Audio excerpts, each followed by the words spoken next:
Okay, I'm kinda late to the party. There already have been many reviews about this backpack, and many of you have asked me about or recommended me this bag. So there was a lot of anticipation and hype for this backpack. And did I like this bag? Let's find out.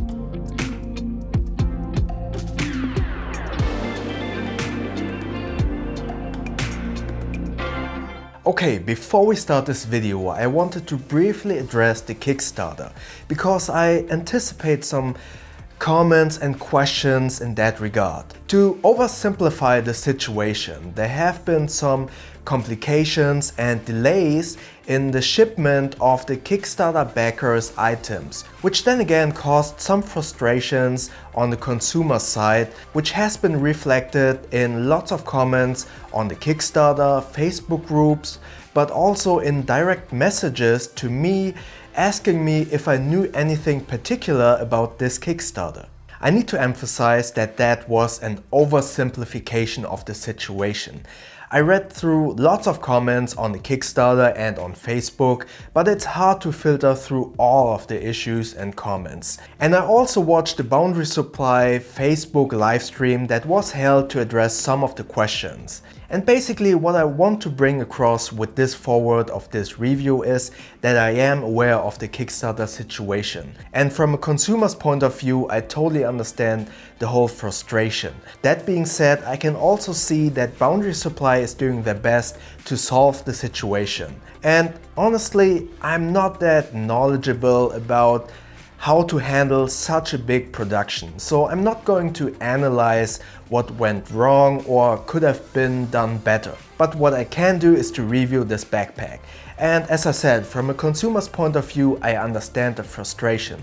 But for the sake of simplicity, I will keep out the whole Kickstarter situation and let's say all the politics, and concentrate on the bag itself. And I hope that is okay for you. And yeah, let's start with a review. This is the Boundary Supply Errant Backpack. And before we go over all of the positives and negatives, let's start with a quick roundup of all the important features of this bag. 24 liters capacity, 500D Duramax Codra, 420 HT Hyperlon, YKK AquaGuard zippers, magnetic flap and two-way zipper for the top loading opening to the main compartment. Underneath the magnetic flap you can also find a small zippered pocket. Attachment points for a separate modular cube that I unfortunately don't have, so I can't show it to you. And if you have the cube in the main compartment, you can access the main compartment via a clamshell opening that is also secured with this magnetic buckle. In the lid of the clamshell opening, you can find the suspended laptop slot for a 15-inch laptop, another slot for a tablet or notebook, 2 slots for charger or hard drives.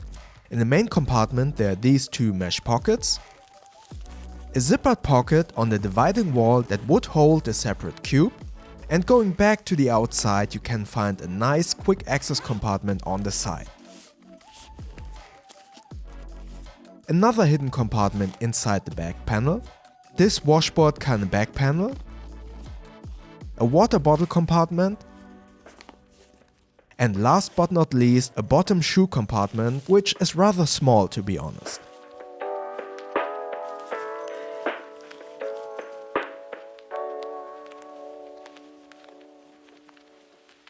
So as you can see from this quick roundup, this bag has a bunch of very useful slots and compartments. In terms of amount and sizing of these compartments, in practice all of them are very useful. Although, as I said, the shoe compartment is rather small, so I would recommend to use this as a pocket for clothing or a jacket that you want to access quickly. I was able to fit all my gear for work inside this backpack, but while this bag claims to be 24 liters in capacity, it rather feels like a, let's say, 20 liter-ish backpack. Most of you know that I don't like water bottle compartments on the outside of the bag because I fear that the bottle might fall out when I need to run. But this compartment is also designed for a tripod, for instance. So there is this securing strap, which I use to secure my water bottle. And with all the gear inside, this bag is very comfortable to carry. The back panel is awesome and the shoulder straps feel great even on the motorcycle with all the protective gear inside of my jacket. And during rain, this bag proved to be pretty well designed to keep all my items dry. Overall, all the materials, zippers and seams are high quality and everything is very well made. And now to the negatives. And to be quite honest, I was really hoping that this would be a small part of the review because there was so much anticipation for this bag. But unfortunately, I was kinda disappointed with the Errant Backpack. My biggest disappointment was the usability and the capacity of this backpack. This bag is supposed to be a 24-liter capacity bag, and while I was able to fit all my gear into this bag felt rather like a 19 or 20-liter bag. This is not necessarily a negative, but this is something you need to be aware of. My bigger issue is with the things that I need to deal with every time I want to pack or unpack this backpack. Let me explain.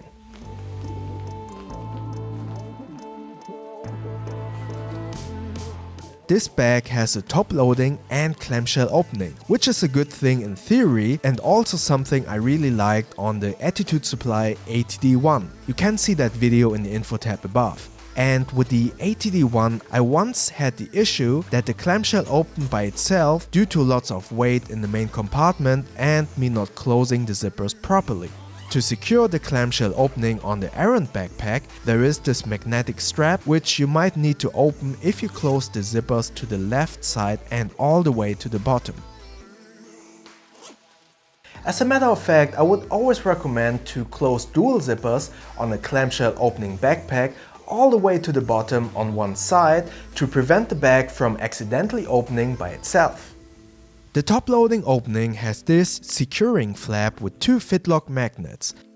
So to open the top loading, you will need to open this magnetic flap, which by the way is rather difficult to open one-handed if the bag is empty or half full because the whole top gets pulled down when you want to open the flap. Moreover, it is difficult to close this flap when the bag is really full.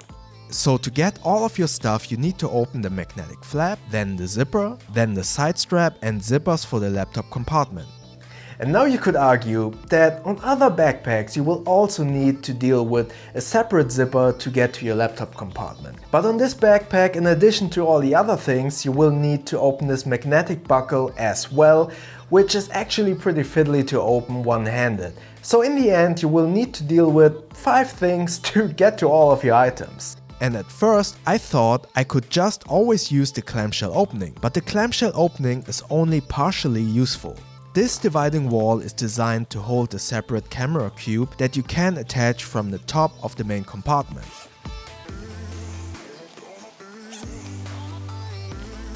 And while there is this mesh compartment to make this dividing wall useful, this wall just gets into your way when you want to load the bag from the clamshell opening. So in the end, I just ended up clumsily loading the clamshell opening, closed the clamshell, opened the top loading opening and then rearranged everything to have a proper fit inside the main compartment. And I know that sounds stupid. Obviously I could load everything from the top loading opening, but once you open a clamshell to load in your laptop, then you basically just start loading everything up via the clamshell opening, just to realize that you need to rearrange everything because of the dividing wall. Most of you know that I rarely use sternum straps, but for motorcycle riding, sternum straps are pretty useful. But I almost lost the sternum strap. This sternum strap just gets detached too easily, so always make sure that it is securely attached or just detach it completely if you don't plan to use it.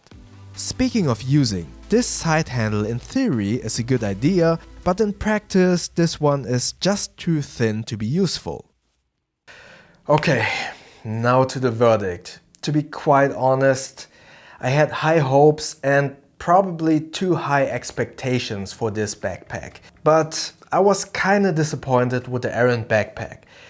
It looks awesome, the build quality is great, the shoulder straps in the back panel are very comfortable. But in the end, in practice, this bag kinda got in my way and left me wanting more. All the magnetic buckles and straps just to get to my zippers, kinda annoyed me. And magnets obviously close by themselves, which can be a pro and a con, because the magnetic buckle for the laptop compartment sometimes closed by itself before I could even get the laptop into the laptop compartment. And the dividing wall inside the main compartment kinda crippled the functionality of the clamshell opening. Furthermore, the bag kinda felt like a 19-liter bag in capacity, but it looks like a 24-liter backpack on my back.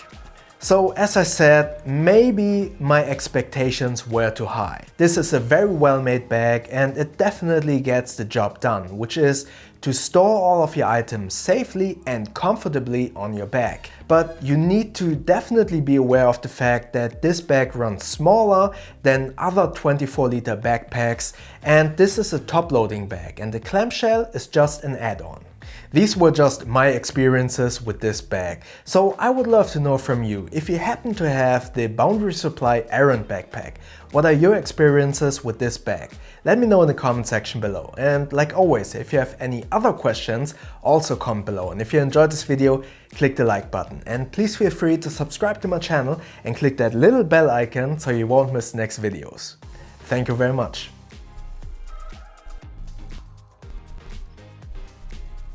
So I have just finished editing this video review and I just wanted to add that this was probably one of the harder video reviews that I have done so far.